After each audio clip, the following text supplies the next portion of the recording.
Hey guys, Tony here. Hope you're doing well. It is Tuesday, June 4th. I've got bullish news to share with you guys. And if you're new to the channel, hit that subscribe button. Also smash the like button. And of course, this is not financial or investment advice. Let's take a look at the market here. Bitcoin currently sitting at $7,792. Ethereum at $242. XRP at 40 cents. So yesterday we saw a whale dumped on us. Around 25,000 Bitcoin equated to $213 million. If we look at the daily chart here, Bitcoin is bouncing off the support level of around 7,600. That's a good sign. I was hoping we could hold the $8,000 support level, but it's a good sign that we're bouncing off that support. Let's hope we continue upwards and we can recover from this. But in the short term, in the long term, this doesn't matter. Short term, obviously, we're looking at these little weekly, daily cycles. Long term doesn't matter. We're in a bull market. We are on the way up. This is a young asset class, and a lot of volatility is in it, right? And some manipulation as well. That's why governments and all the big players are setting up regulations, but we have the big money coming into this new asset class. So it's going to be a roller coaster ride, as I always say, to the higher prices. And if you've been in the market before, for a long time, you've seen this before. This is nothing new. We've seen these roller coaster rides, pump and dumps, and so forth. But higher highs, higher lows, we continue to grow. I think Warren Buffett said it himself, and we're gonna talk about Warren Buffett later.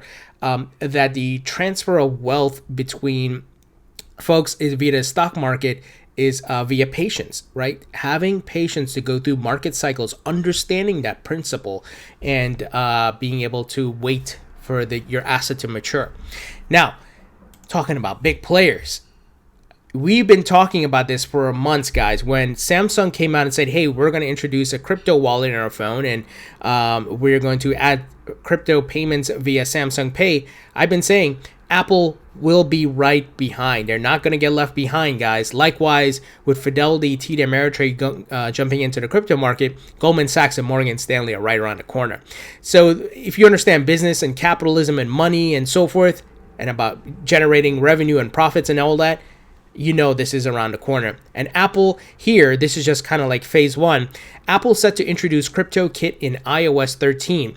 And this is taking place tomorrow, WWDC session titled Cryptography and Your App. So this is happening tomorrow. Let's see what details we get coming out of here. But they said they're set to introduce or announce CryptoKit, a new framework to perform cryptographic operations securely and efficiently. And look at what's happening. And if you go to their website, they have a full page here on the framework of Apple CryptoKit. You know what's around the corner next, right? Integration of crypto into Apple Pay, as well as wallet services. They're not going to get left behind Samsung here, right? So we see other smaller phone makers like HTC are doing their own thing as well. So guys, it's a beautiful thing to watch this happen, and the future of this crypto asset class is beautiful. It's so bright.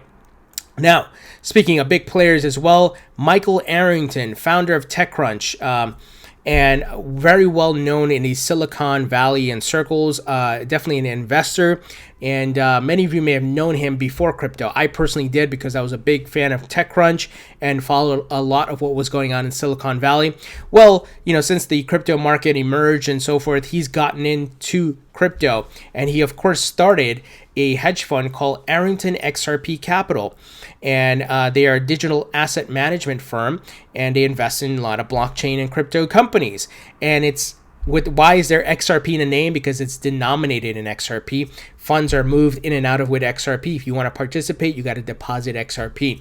So he tweeted the following today: we just purchased 130 Bitcoin to deploy some new capital. Let's see how that works. So someone asked him, why Bitcoin? Why not XRP? He said, we are denominated in XRP, and our LPs are mostly large XRP holders who'd like to diversify. Makes sense? We do hold a lot of XRP and are particularly bullish on it right now. There's so many nuggets in there. Mostly large XRP holders, and they are bullish on it right now. And they are also investing in other assets. They're diversifying. I'm a big believer in diversifying. I've showed my portfolio many times, XRP is the biggest part of my portfolio. I'm most bullish on it because of the use case and utility that's being built around it. I'm bullish on Bitcoin. I believe Bitcoin will be a winner. I'm bullish on Ethereum as a smart contract platform. I believe it will be a winner. Just like there were many winners coming out of the dot-com boom. Now, there were many losers, but you had your big players like Amazon, Google, eBay, and many others that came out. There were winners. And that's why you got to not just look at a white paper, look at who's partnering with these companies. What are they actually building? Do they have a live product, or they just all talk? Can't be all talk. You got to have some working product. You got to have some partnerships. You got to have some adoption soon enough. And I have some other coins that I bought very cheap. And some of these I'm not planning to hold long term. I am going to sell them to make some quick profit as the prices go up, especially as we, this bull run matures and we hit higher prices. So that's why I personally diversify. Now, something else Michael also tweeted, Binance has its own OTC desk for larger trades, and the team there settles the trades on the Binance order book, increasing overall liquidity. We've begun using it, and it's fantastic. Few people seem to know about it. These big hedge funds and investment firms are not buying on open exchanges. They're buying OTC, over the counter. This is why we haven't seen that volume from those big players because they've been buying cheap OTC, buying in bulk, right? And this is what's happening in the bear market. We saw it from Circle, Cumberland, and many others. OTC trading desk volume spiked year over year. It's crazy. And Michael right here is giving us so much insight. Once again, right? They have the investment firm here. If you look at the portfolio, they diversify as well. They invest in a lot of different companies related to blockchain and crypto, of course. And obviously Ripple is on this list as well, guys. And here and Proppy as well. That's why I hold Proppy in my portfolio. So this is not just happening, with these new hedge funds. It's happening with traditional hedge funds and investment firms on Wall Street, right? Fidelity Digital Assets and TD Ameritrade and Grayscale and what's his name? Mike Novogratz Fund, Galaxy Digital, many others, guys. Big things are happening. They're accumulating over the counter. You're not seeing it reflected on the coin market cap or exchanges, and they're going to wait for the prices to go up. So these people are also going through the roller coaster ride of these price swings, right? But smart money, perspective, understanding the short term doesn't matter. Long term, I got to let the asset mature, right? Shout out to Justin Sun, man. Whether you're a fan of Tron or not, or fan of Justin or not, this is big. Justin has won a bid to have lunch with Warren Buffett. His goal is to try to convince Warren that he's wrong on Bitcoin. Warren Buffett said Bitcoin is rat poison squared. Now, I respect Warren Buffett. I just gave you guys a quote earlier about it. About him that he said, and he made a lot of money. He built his wealth on stocks and so forth, but he's at an age now, and we've seen the facts that he's not great at tech stock picks. Just like he just bought Apple at an all-time high, now the market's correcting, right? And he hasn't done well in that area. He's done well historically, going back to his time period of patience, right? But he hasn't done well here, and I don't think he understands the paradigm shift, the big movement that is taking place at the disruptive technology, because this crypto and blockchain disrupts the way he traditionally built his wealth. And of course, he's going to be right away be against it because it goes against the grain, right? But just as in the internet and many other disruptors, they go against the grain and they change things. And there's going to be naysayers, people who had it good, made their wealth off the traditional, right? Think about the horse and buggy guys, the guys who had the, maybe the monopoly on the horse and buggy system and buying a horse and a carriage, right? And when the automobile came about, you don't think they were against it? They were against it. And they, of course, probably they were naysayers like, oh, whatever, this is not, it's expensive, and this is that and that. But look where we are now, right? So I think this is what's going on. But shout out to Justin. He's going to try to convince him. And it's a $4.6 million bid that he paid here, and it's for charity.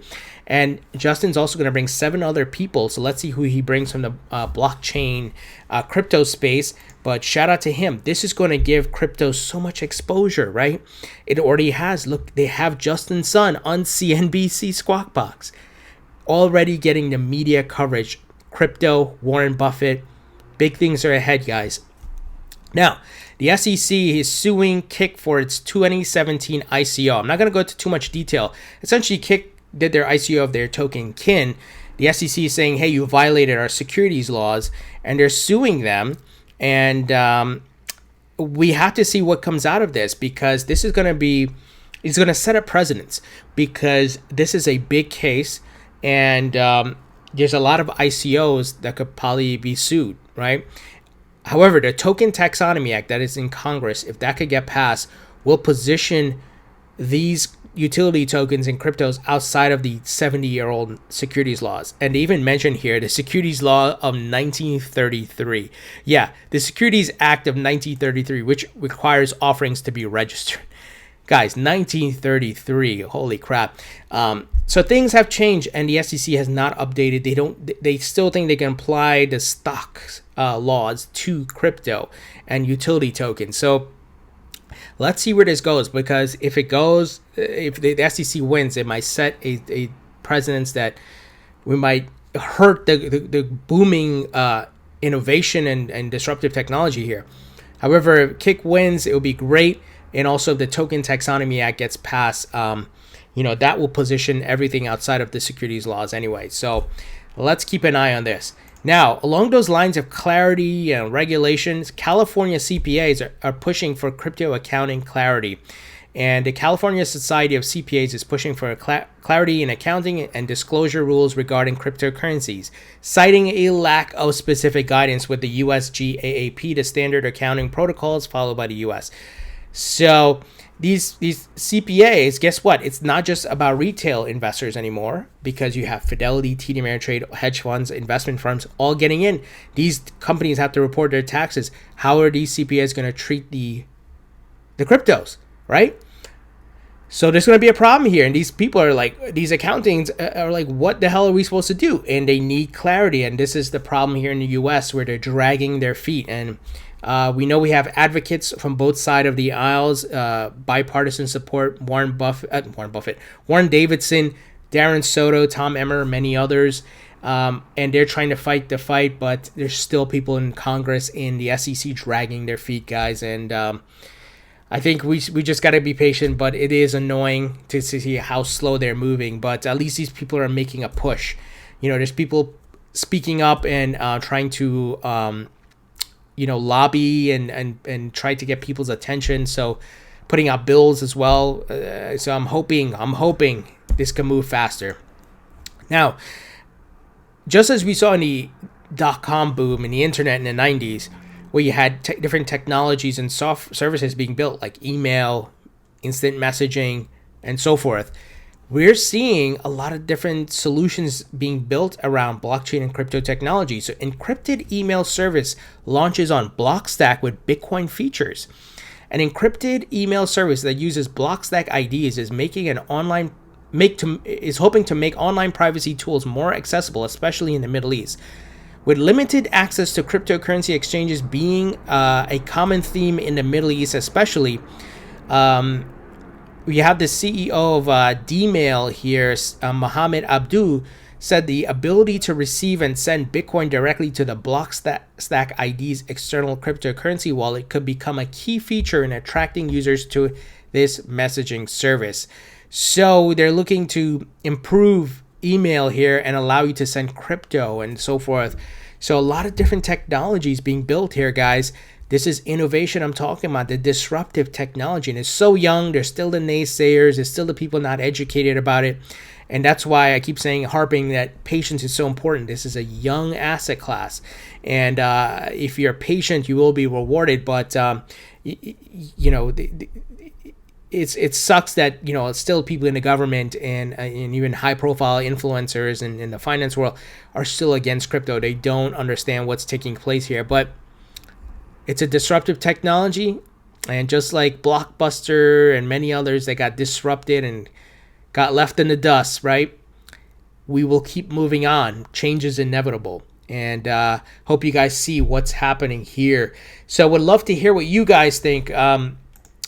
Do you think Bitcoin can rise up around 8,000 again, over 8,000, maybe in the next few days, maybe into the weekend? We've been seeing kind of bullish trends, upward trends for the weekend, which is interesting. And I'm hoping we can, and we can work our way back up to 9,000, guys. So what do you guys think? Leave your thoughts and comments below. Thumbs up if you like this video. Please subscribe if you haven't already. Don't forget to follow me at Facebook, Twitter, and Instagram. Links in the description. Thank you to my Patreon supporters, and I will talk to you guys later.